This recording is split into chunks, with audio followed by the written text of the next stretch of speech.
abono ko sen oustas Tayibou ɗo fi kala conférence waɗaɗo ya hendomo wona ko sati a waɗira suguno kollunku woni waɗirde ɗo ni ko sengole vidéo ɗo ko spécial fi bayana oustas Tayibou tun waɗeteɗo siɗa faala bayanaji maɓɓe ɗin fof ko ɗo tun abonotoɗa. eɗen yetta Allah subhanahu wa taala o taguɗo en waɗi en ɓiɓɓe adama nemin ɗo en ɗiɗo nemaji mawɗi artuɗo e woni gonɗe julɗo nema ɓurɗo mawnude mo Allah subhanahu wa taala moƴƴotto jiyaki e tawre ɗiɗo leydi ɗiɗen juula e neɗaɗo meɗen on mo jaɓɓe kiɗi e woni e muɗum niniraɗo saabu yurmede wonande ɗo moɓɓe duwano ɓeygure makko nden duwano wondiɓe makko ɓen dendanangal jiɗunoɓe ko yiɗi kon tembinimo tanga takkuno tanga wuli tanga tawi memotako dendanangal sahaba ɓen ɓe fuu maɓɓe ala mo yiɗiɗen ɗon en ala e maɓɓe ɓurtuɗo en ala e maɓɓe huɗeteɗo eɗen jaɓɓe e maɓɓe ko qur'ana o jaɓɓe e maɓɓe kon qur'ana kañum ɗo wiɓe fof moƴƴuɓe so dali as-sabiquna al-awwaluna min al-muhajirina wal ansar walladina tabauhum bi ihsanin radiyallahu anhu adondirnoɓe jaɓɓugol nde ɗo hunde adiɓe jaɓɓude ɗum ɗo ɓe immorte ɓe wonnoɓe makka e ɓe tawayaɓe madina e wujjirnoɓe ɓaawo domti ɗon ɓe allah kañum o daali o welama foma allah subhanahu wa taala yani ɓe heeɓi yamɗuye e allah ɓe heeɓi kamɓe ko ɓuuri aljanna sahaba ɓen heeɓi ko ɓuuri aljanna sabu allah subhanahu wa taala ino yewta fi jiyaɓe makko moƴƴuɓe ɓe o naati aljanna o siko nemaji aljanna ko won ton kon ha o sakkitora wa ridwanum min allahi akbar yani ko allah subahana taala weelaɓe kon kamɓe naati aljanna on ko ɗum ɓuuri mawde ɓe naati aljanna on e nemaji woni ɗum waɗi so yiwɗen kamɓe sahabaɓe ɓe heeɓi ko ɓuuri naatugol aljanna haray musidɓe julɓe tedduɓe mbiɗo yamira hoore am huɗugol allah mi yamira onon kadi huɗugol allah waɗi noon huɗugol allah subahanahu wa taala ɗum ko hunde mawnude e nder diina kan ko hunde nde ndennanangal moftude fof kadi adiɓe takkiɓiɓe wono allah daaliri noon ka suratu nisa walaqad wassayna alladina utul kitaba min qablikum wa iyyakum an ittaqullah aditinoɓe on ɓen ɓe wiwnoɓe ko huulo allah onon kadi men ɓe wiwi on yo huulo allah e aya goɗɗo surat al imran allah daali ya ayuha alladina amanu ittaqullaha haqqa tuqatih wala tamutunna illa wa antum muslimun ɓuuɗe allah hakkirde no haaniri wulirede noon tigi allah daali hara noon e mana on feƴƴinaali on nootaki mo kanko allah subahana wa taala ta on maayaali siwana hara ko on julɓe maayi wala tamutunna illa wa antum muslimun musidɓe julɓe tedduɓe allah subhanahu wa taala ino ɓanginani en ka nder deftere makko rasul sallah sallam no ɓanginani en fi ayɓe men ɓen wondema kaɗo diina l'islamu no mari ayɓe ɓeeɗo julɓe no mari ayɓe allah ɓanginani en fiɓe o sifanike en ko honno ngaymu ngun kiiɗiri ko honno ngaymu ngun sattiri e dow meɗen enen ɓiɓɓe adama ɓen enen ɓeeɗo julɓe o yamiri en kadi o wiye ko ɓe woni ayɓe ɓe o wiye ye rendo e maɓɓe o wiye wata en jokkodir e maɓɓe o wiye wata en jogoɓe welti jaatiɗi ngaɓɓideteɓe ala ko allah suuɗi en e telemma tengo ayɓe men ɓen ayɓe kaɗoji o waɗi noon ayɓe julɓe ɓen ko ɓe ayɓe diina kan ko ɓe ayɓe allah subhanahu wa taala waɗi noon oɗo aduna mo yiyoton fii allah subhanahu wa taala taggi nde ɗo windere ɓiɓɓe adama ɓen e jinnaji ɗin taga fuɗɗi e ɗiɗo leydi ko wiyete kon ngaygu ino tabiti e muɗum ngaygu ɗum ka fuɗɗiɗo sabu ɗo on haalani en o haalani en kadi ayɓe ɓen ko homɓe ko honno ɓe woniri on to ngaygu mum fuɗɗi o ɓanginani en ɓe wi on tawi woni hawre woni hare molanaade bimana hawre nde woni hakkunde feddeji ɗiɗi hakkunde kanji ɗiɗi Allah subhanahu wa ta'ala wi ko ɓeeɗo woni fiyo ndaaru ko holton liggorɗa ko feddeji ɗiɗi ɗo no daali fi'atayni fi'atun tuqatilu fi sabilillahi wa ukhra kafir ko feddeji ɗiɗi woni ndeya fedde no dari wiɗi ko Allah yiɗi kon ko Allah faala kon ko Allah shar'ini kon ko ɗum ɗon marta ndeya fedde no wiɗi wondema kamɓe koɓe opposant wa ukhra kafir ko nde opposant ndeya fedde ko wi'ude kayre wondema kamɓe kadi fanni haray ɓe maayi ɓe muli ko Allah faala kon maɓɓe joni ya andu noon ɗiɗo feddeji ɗiɗi ko honto e mum hikkorta duuɓi milliard ɗi taguɗon ɗum anndi hani malaika e jinnano e hoore ɗiɗo leydi hawre ala gaygo ala ha ñande Allah subhanahu wa ta'ala tagi adama yankejo arano on ɓen meɗen adama oɗon opposition mum fuɗɗi nde o taguno ɓen meɗen adama alayhi salam o teddini mo haa gasi o yamiri yo sujjane o wi ɗon ko ndeññande Allah fuɗɗa yeddeede ndeññande Allah fuɗɗa yeddeede ɓay Allah o nanɗo o hollituno dennanangal dende malaika e jinna fof fii tagugol mo adama wa id qala rabbuka lil malaikati inni ja'ilun fil ardi khalifa tuma nde jooma ma wi'atno malaika ɓen komi waɗowo ka leydi ɗo ko lonto ma ko lontodira fof mum no biraaki tafsir ko lonto ɗo wona ɗo lonto taguɗo on ɗo khalifatullahi alal ard bimaana wona ɗo o diina yamirooje taguɗo on waɗa ko taguɗo on faala kon organisa no laamu taguɗo on dogira ka hoore leydi ɗo e sharia makko on martira ɓiɓɓe adama ɓen ko ɓe lampe ko ɓe ɓula baa ɓe lontiiɓe ɓiɗɗo adama tawi hoore mum ɗowɗo foofuɗo teddinima no julɗo jiwka lamɗi jiwka fewjo wona yaha won ɓaawo inchallah harayde maka o meɗen ɓaawo ɗum ɓa tigimaka ko bonni aduna on ko gasooɓe maakude gasooɓe fewjude ɓen jooɗi haa jaasuɓe fulɓe jaasuɓe ɓe duwano ka wowlude tawi ko ɓen fewja ko tuma tawi ko heeferaaji fuufola fuuji ɗi daata ɗi lootaaki longal ɗi salligaaki ɗi fewtaali qibla taa ko ɓen jotto ka naccodini to fewja e hoore aduna o e hoore windiiɓe qur'ana e hoore annduɓe Allah e hoore lottooɓe longal e hoore salligotton ko ɗum murani ɗum kon sinaa ɗum ko ɓeeɗa Allah wi'unoo ko lonto ko wona khalifa fewja e hoore leydi jooni o ko honɗum yaltoyta malaika ɓe wii atad'alu fiha man yufsidu fiha wa yasfiku dima wa nahnu nusabbihu bihamdika wa nuqaddisu lak qala inni a'lamu ma la ta'lamu ɓeyni Allah yo ko andirɗon hari no ɓutti gay ko ala opposition ala gere ala ɓe wi Allah waɗay ɗo ko wardata ko bonna e ndi leydi rufidira ƴiiƴa warda ɗo minen laddarini ɓe joggi ko yiɗɗa ko farɗa ko yarɗiɗa ko Allah daali miɗo anndi ko ngannda hay so tawi ko goonga mo heɓoyto e maɓɓe waɗooɓe ɗum ɗo miɗo anndi kadi heɓoyto e maɓɓe goo kadi moƴƴuɓe ko lonto fewja ko mum jooni noon nde o yiɗunoo okkugol aadama teddugal ngal e dow maɓɓe ɓe fof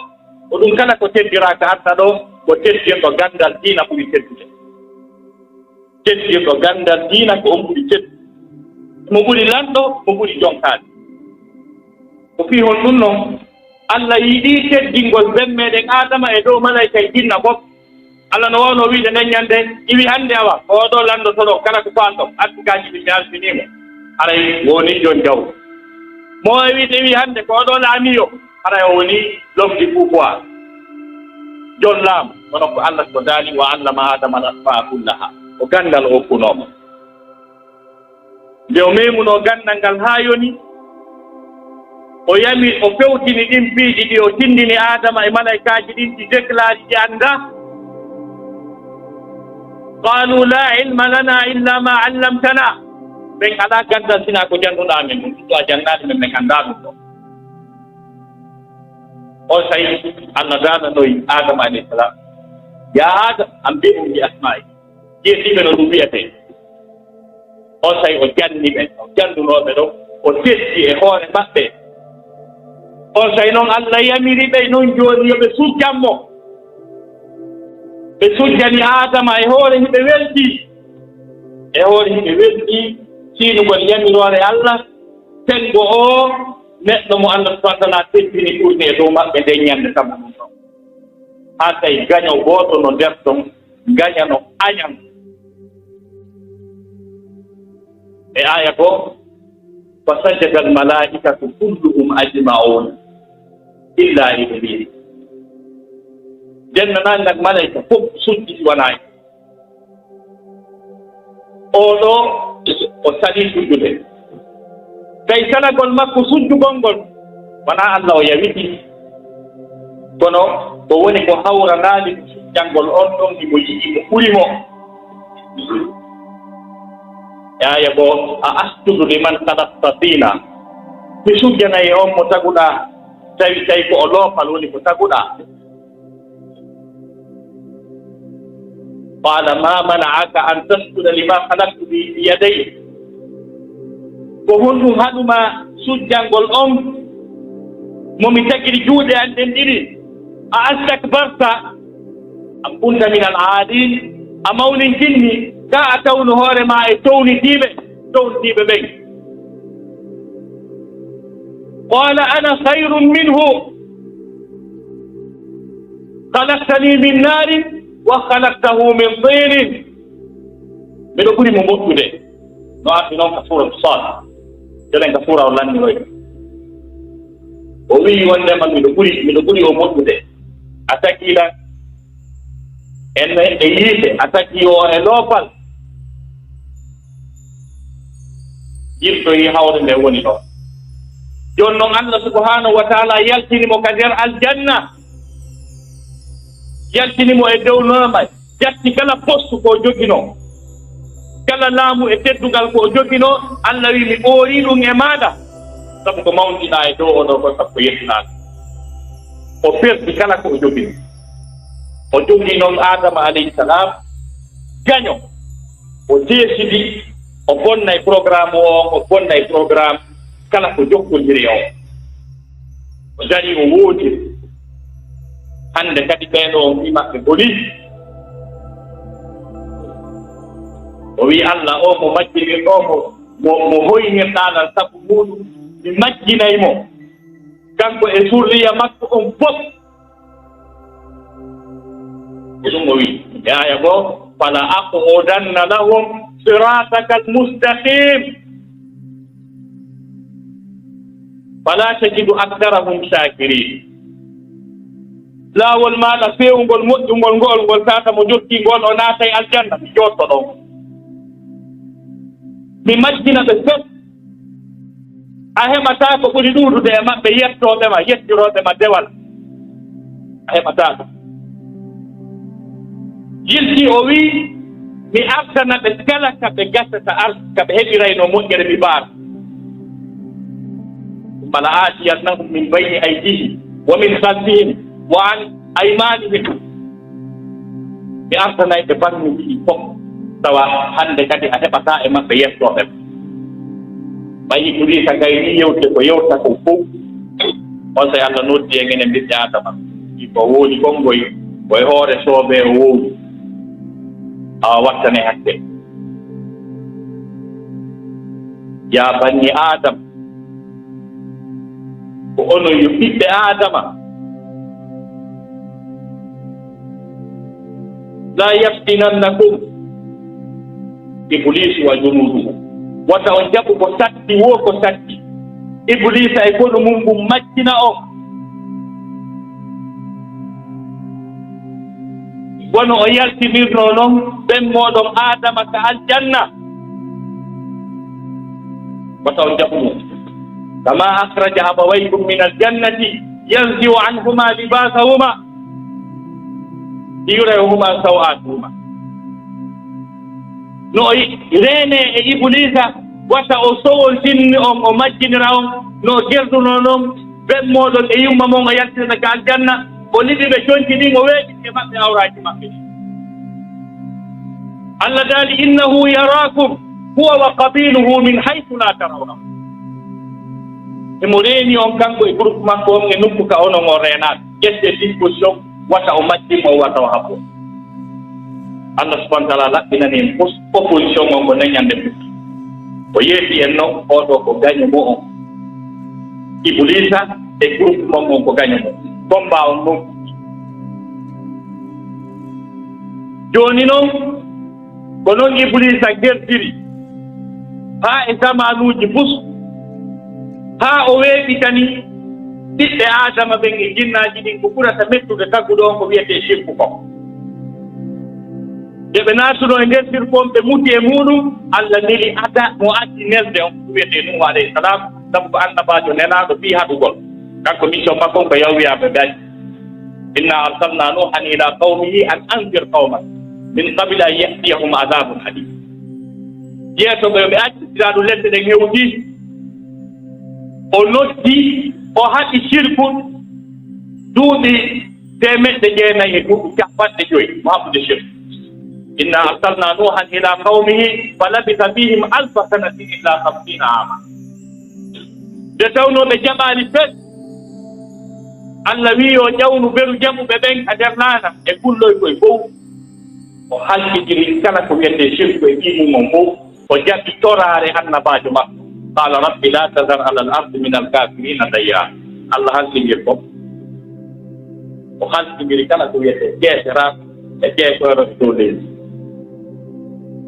hirtoyi ɓiɓɓe adama ɓen heɓoy honɗum gaño ɓurɗo dangerede ɓenɗon sirkoɓɓe ko waɗi noon fi fewndo adama alayhi salam diina kanko woota inoɗa diina inoɗa shirku woɓɓe goo noon artoye daari e nder diina l'islamu dippika kan tinki e nder makka diina kendi julɓe ɓe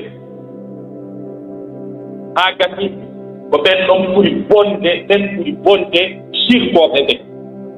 ɓe tata ko heeseraɓe sirkoɓe hiɓe annda ko ɓeɗa irtoye fewndo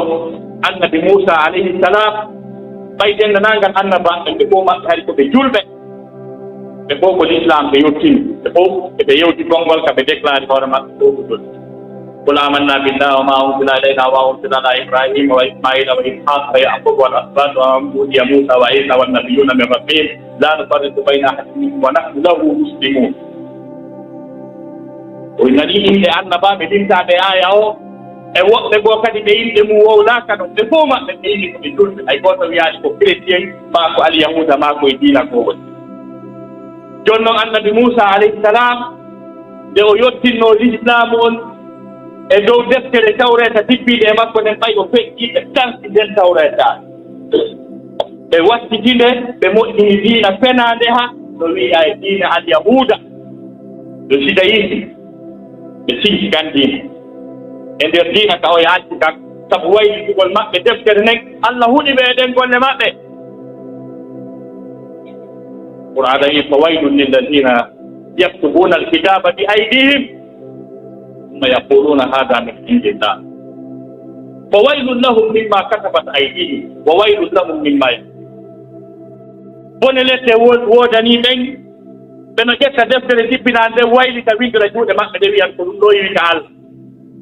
sinci kan diina wiyete kan diina alyahuda yo judaïsme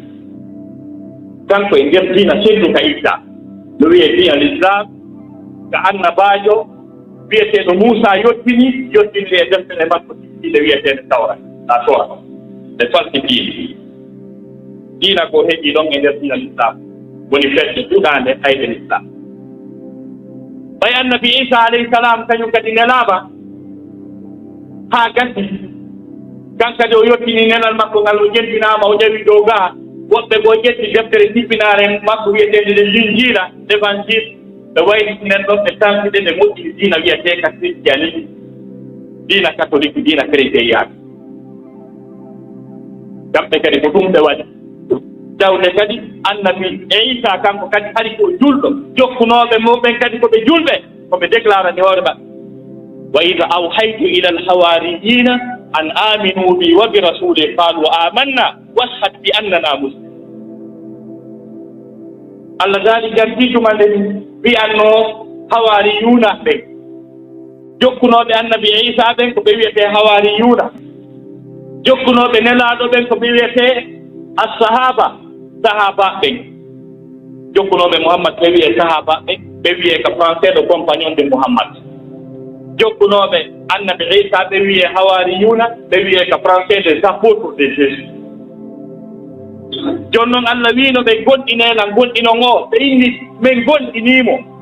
wonan men seede washhad bi annana muslimun, ɓe innani washhad bi annana chrétien, ɓe yiɓe seedide ko ɓe julɗo. Jooni noon ɓe sinti noon kan diina wiyete ka ɗum christianisme, diina basika e hoore fenade. Allah déclari ɓe ɗon ayde, tawi kadi ko ayɓe kadi numéro 1 ahlul kitab.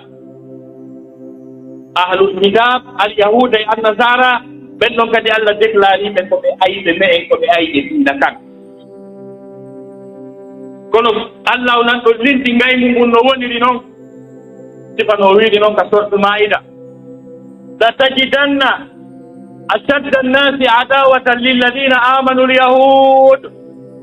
walladina ashraku wala tajidanna aqrabahum mawaddatan lilladina amanu alladina qalu inna nasara. Daal hen kayo Muhammad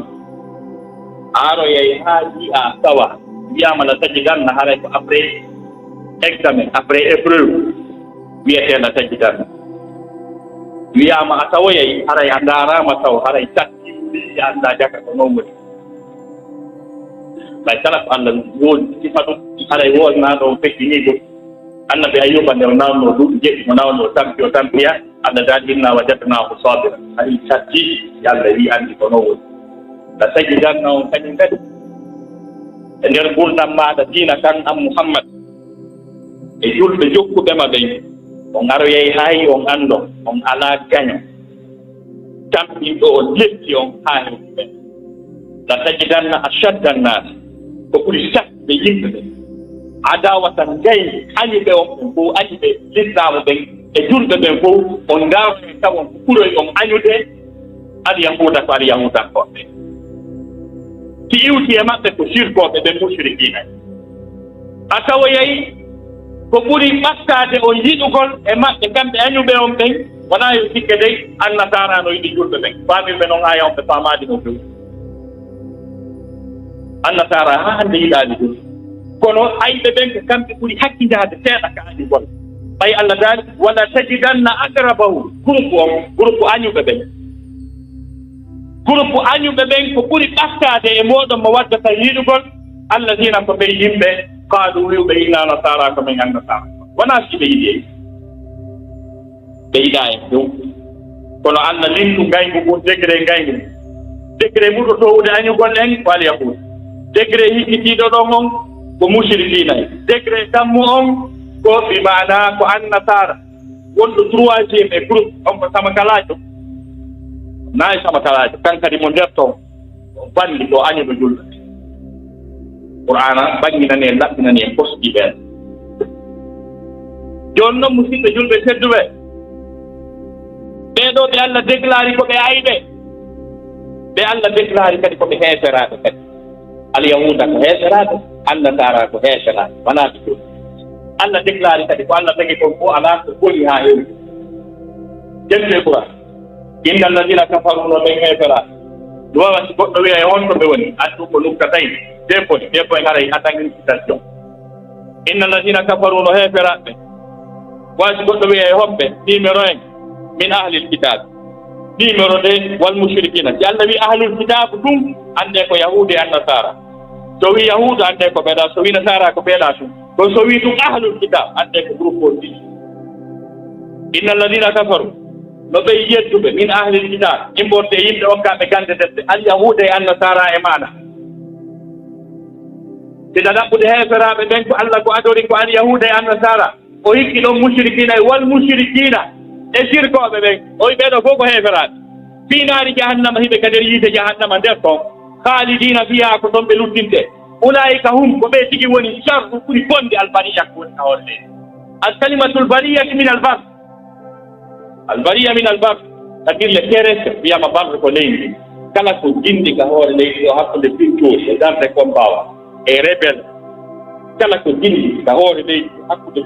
pintoji mum e yaa e darde ko mbawa e poson e pom, kala ko jindi ka hoore leydi o ko fof o wi ko ɓuri bonde men ko alyahude e annasara e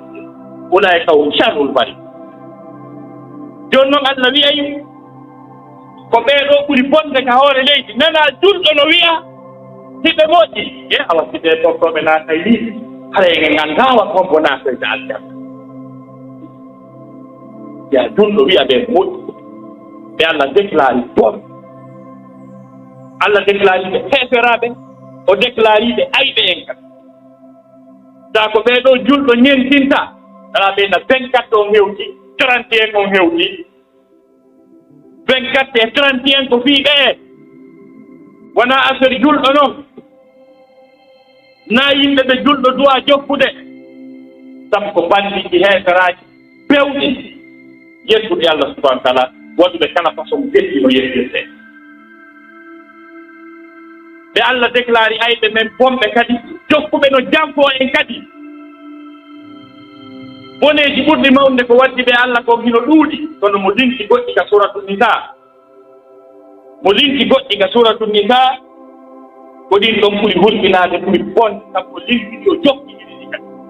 wa bima naqdihim mithaqahum wa kufrihim bi ayatillah wa qatlihim al anbiya bi ghayri haqq wa qawlihim qur'ana wi wa bi kufrihim وقولهم على مريم بهتانا عظيما وقولهم إنا قتلنا المسيح عيسى بن مريم رسول الله ɗon o jokki ɗon haa fii maɓɓe o may ko bone maɓɓe on ɗoni linkude naa e jeɗel woni janngirde non e ardino yiltoyi kadi o yahi ley ton kadi fa bi zulmin min alladina haadu harramna alayhim tayibatin uhillat lahum wa bi saddihim an sabilillahi kathira wa akdihim riba وقد نهوا عنه وأكلهم أموال الناس بالباطل باندي فذلك وأعتدنا للكافرين منهم عذابا أليما. hino ɗo ko ɓe huumi aduna on ko ɗiɓoleji lindaɗi ɗo aduna o fof ko victime maji ɗi Allah daari ko sabu firtugol maɓɓe ɗin ahadiji ɗi ɓe ƴettedano ɓaawo ɗon ko on tawo feññingol ko tippina toon hara suuɗaani yottina wa ida akhada allahu mithaqa alladina utul kitab latubayyinunnahu linnasi wala taktumunahu wa nabaduhu wara'a zuhurihim washtaraw bihi thamanan qalilan fa bi'sa ma yashkurun. kala ko Allah winduɗo ka defte maɓɓe ko dindini annabaajo men on e diina men kan fii yo joɓɓe hara o yeddaka Allah daari ɓe suuɗi few ɓe buɓitori ɓaawo ɓe gari ko ɓe faala. Allah daali fa bi naqdihim mithaqahum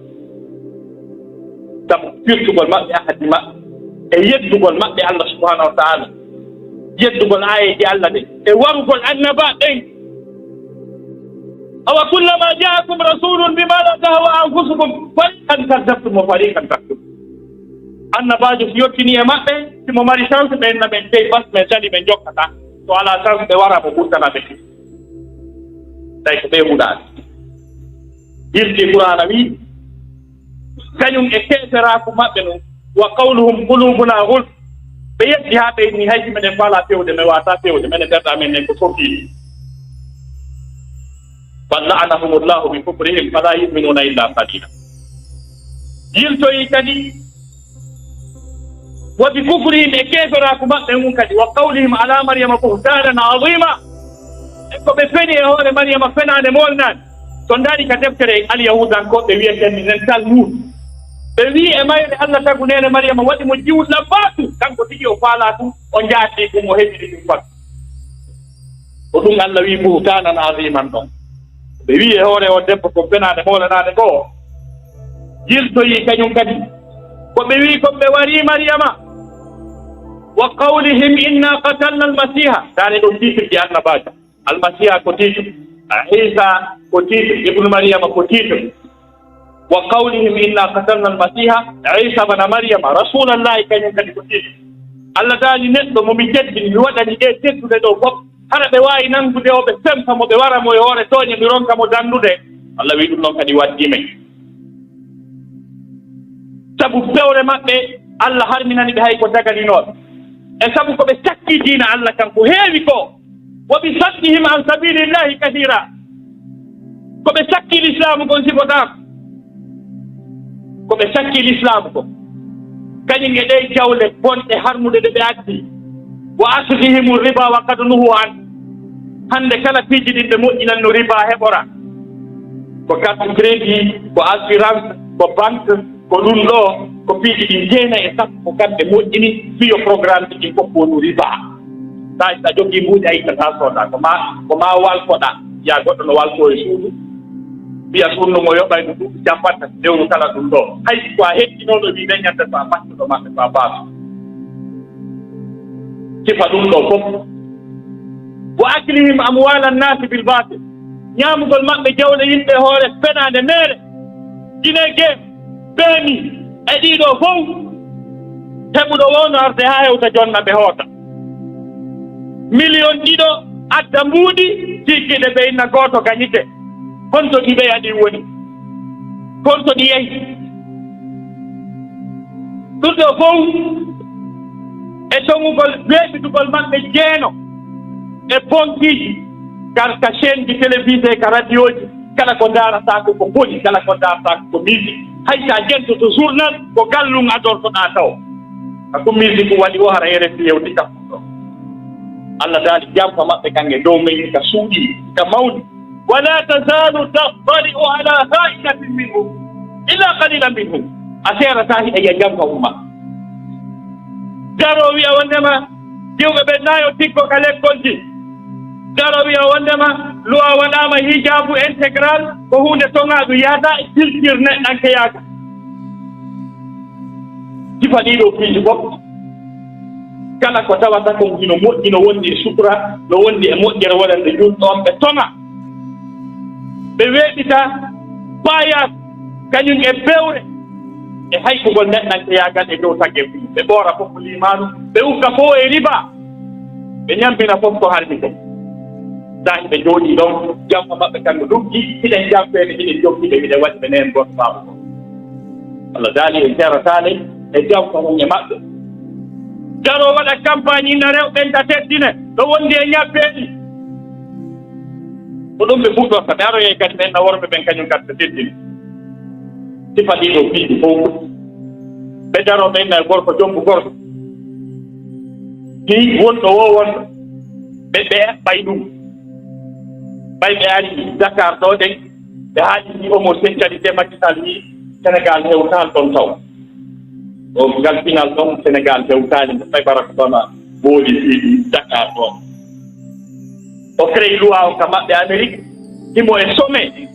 ñande loi o feƴƴi ɓe yalti manifeste o noddi ɓe ɗon o wi haɗay ko en gooto nani ɓen ne weltani ɗo anan o sifa ɗin bandiji naatuɗi ka leyɗe men ɓoori limanuuji yimɓe men ɓe ɓurti diwɓe ɓey jarɗiri ɓe ni qulu qawli hada wa astahfirullah alhamdulillahi rabbil alamin musidɓe julɓe tedduɓe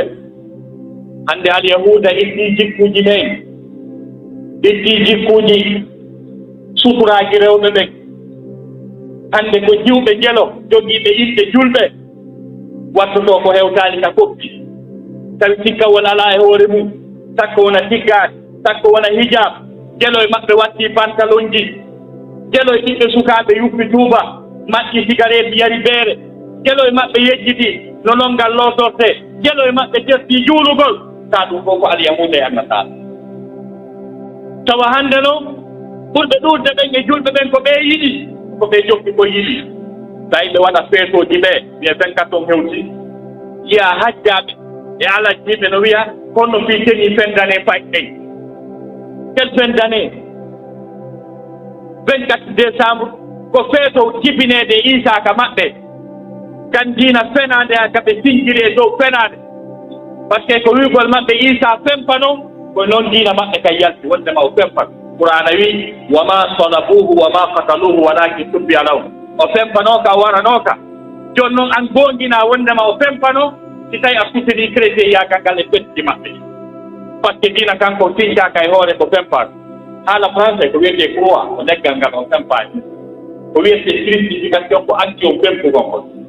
ko wiyete fempaɗo on c'est le christ diina heɓinga ɗon kan wiyete le christianisme jokkuɗo kan ɗo wiyete le chrétien joni ko diina masɗika e hoore o Allah ko tato an ko ɗum heɓuɗa joni noon ko wikon ko 24 décembre o jibina harate gon feeto wiyete Noël yiya ɓiɓɓe julɓe no ño'ana ɗum no ɓornano ɗum no yalta yaha amoya ɗum awa yaha o waɗa e doynani nde arduɗo wo on konkay jawgol amoya soirée fi 24 décembre feeto keetera oya tawi ko ɗo Robert Sara wino o tolini julɓe ɓe yo astu heɓata ka yimɓe maɓɓe ɓe piya tawi mo welti julɓe ɓe ngala accude heɓa no min kontora e fête ji amen ɗi oya tawi ko njalo halti sabu ɗin fête ɗi fendane e ɗi blanche ɗi awa hikka kadi hewtani julɓe ɓen si darama mayɓe ɗon ɓen fof 80% a taway ko wiyeteɓe Fatima e Ibrahima e Mouhammad e Moussa fanɗayɗo wiyeteɗo Joséphine ma ɗum Pascal tawa ko ɗin feetoji heeferaɗe julɓe ɓe rondoto hakkude waɗgol attaque e sortiji institution ji ko fetti maɓɓe yiya kadi woɓɓe goo no wiya haray 24 on ko fête maɓɓe kono 31 on ɗum ko fête pendane ko fof kat kaka 24 gonta limaɗo ha woni 31 ka ko kontigo ƴettoyɗa heɓuɗa 31 ko feeto maɓɓe ɓayɓe hundi tigi asna on ɓe jogi kemo ɓe fowtina yimɓe ɓen dimanche hundo mum on ko annasara goɓɓe wi Allah o ronkuno e dimanche o fowti ma ɓe fowtoɗo ɓe fowtina yimɓe ɓen e samedi hunde mum on ko alyahudanke ɓe wi Allah ɓay tagi kamɓuɗi jeɗɗe ɗe jeɗɗi o ronkuno o fowti Allah yetti walaqad khalaqna samawati wal arda wama baynahuma fi 6 ayamin wama massana min lughub Allah wi o rokkama a julɗo no yahde ko dimanche hande samedi fowtagol ko jumatu anoɗa fowtade kono ɓe wawima ɓe hendinokema neeɓi toma yiiɗa ɓiɗɗo julɗo e nder suudu galɗe julɓe hajjoyɓe yi suudu kaaba ɗum no wiya hannde ko anniversaire fatti anniversaire huɓɓina puusi ɗum fof ko jikku alyahuda e annasara haray min heɓnaki hade minen ɗowti fay koy ko anniversaire ko julɓe honɓe ni julɓe honɓe ni ɓeele tawi noon Qur'an laaɓani en fof kala jokkuɗo programme maɓɓe yiɗi ko ɓe yiɗi kon sembini ko ɓe sembini kon Allah windimo e maɓɓe mo kala noon ɓe mari no ɓe nangira woɓɓe wiyay pendane on en yaata amugol hono haɗay woni ka suuɗi ñallide juɗen ɗe waɗen ataya fof mum ko gotum ko kañum won jokka فقال يا أيها الذين آمنوا لا تتخذوا اليهود والنصارى أولياء بعضهم أولياء بعض ومن يتولهم منكم فإنه منهم هيك أنه يقول وتنجب اليهود والنصارى تنجب بويل جات كما لون كم دون بيوكا يمكن يكون جات بيوكا الله ذلك كلا إمود نجب بإمود هرايكو إمود وجيا ويأيزن كدسا مرسيارتي ويارو كتوتير فيارو كتودر على بوات بوات جديد ومن يتولهم منكم فإنه منهم زيد الفئة على ذلك فترى كثيرا من الذين في قلوبهم مرض يسارعون فيه لا يكون هي ببرد النون ناس يأكل أنجل إيمان أنجل فامو الدين ويحكي في مكة ويجي في مكة ويجي به تيجي كل من وقته بانتالون نموري ميس نفعل وند بورتو وليارا وبورتو نولي وبورتو tawa hunde lutta e muɗum ko nandi e julɗo e kirkir julɗo toona inde nde so daari ko ɓuri heewde ko ɓerɗe mum nawni naafiyagal mi saari una fi maɓɓe no welata fi nasara o alyahuda on no welata a 24 et 31 décembre on hewti e hino en e hino ɓiɓɓe men ɓey jogi to ɗen ɓe 24 décembre wallahi hara yin ɓiɓɓe julɓe laggine ɓe jogi e hoore mum fet on ara yo feƴƴa hara o anndaka